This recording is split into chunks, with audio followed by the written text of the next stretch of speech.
Sadly, I think we can all agree that we simply cannot tolerate the lack of a functioning convention center hotel.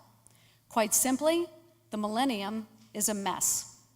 Now, that is County Commission President Denise Driehaus, who delivered her first State of the County address. She put a focus on gains in the fight against the opioid epidemic, economic development, diversity on county boards, and even the county's budget shortfalls.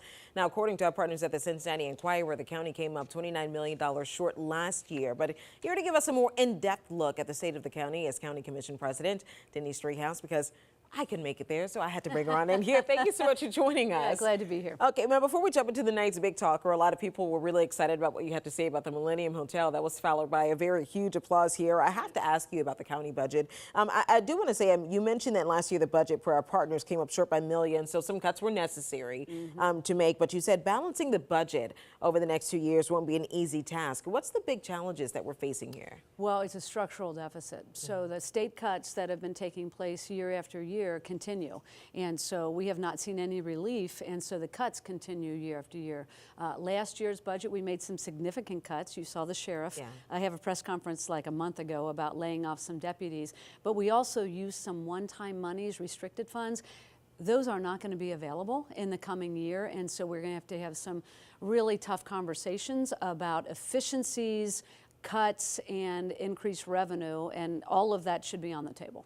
Where are we in those conversations as far as what departments are we looking that might see some significant cuts? Well, the Sheriff's Department, unfortunately, is the largest department of all, and so they see the largest cuts. And so we will see more by way of public safety. Remember, we do, the court systems, the jail, JFS, Child Protective Services, all that stuff is under the county. And so the cuts really do have a significant impact on the services that we provide, which are primarily public safety services.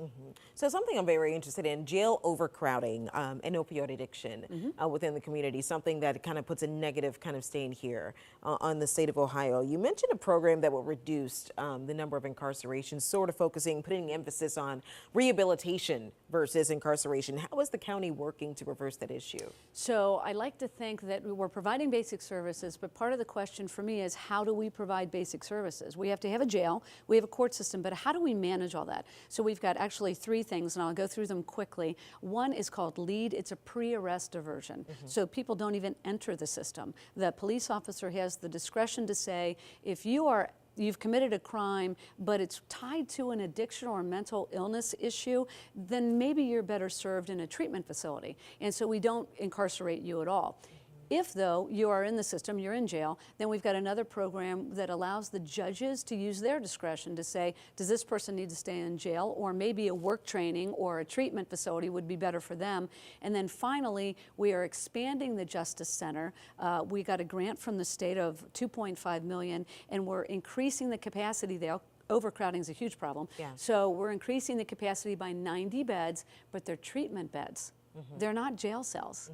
They're these pods that are where people can get treatment and interact with one another, have some support, and it's a really different way to deliver the service of public safety. You know what, I actually really am happy with that idea. Yeah, it's a great idea. Honestly, it's a great idea. All right, that's another great idea, fixing up the Millennium Hotel here. That was something, again, got a huge applause, because that has been a talk in the city for some time now. I mean, what's the holdup in renovation for the hotel? Well, we did some public hearings a couple years ago as the County Commission to try to figure out where the community sat on some of these big capital projects, convention center expansion, the arena, the Millennium. Millennium rose to the top. And we're like, okay, because all of those relate to the Millennium and how good they perform. And so we've been trying to negotiate with the owners of the Millennium for a number of years. It's kind of fits and starts, so we're close and then we're not, and then we're close and then we're not.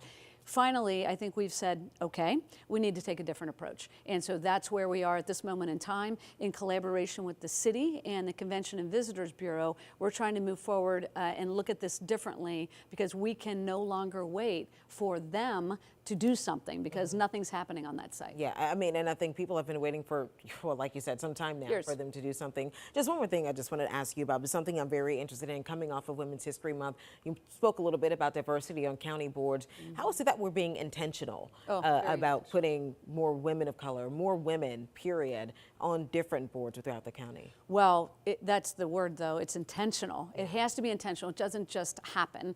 And so since Todd and I have been in the, Commissioner Portun and I have been in the majority, we have had 70% of our board appointments have been either women or people of color.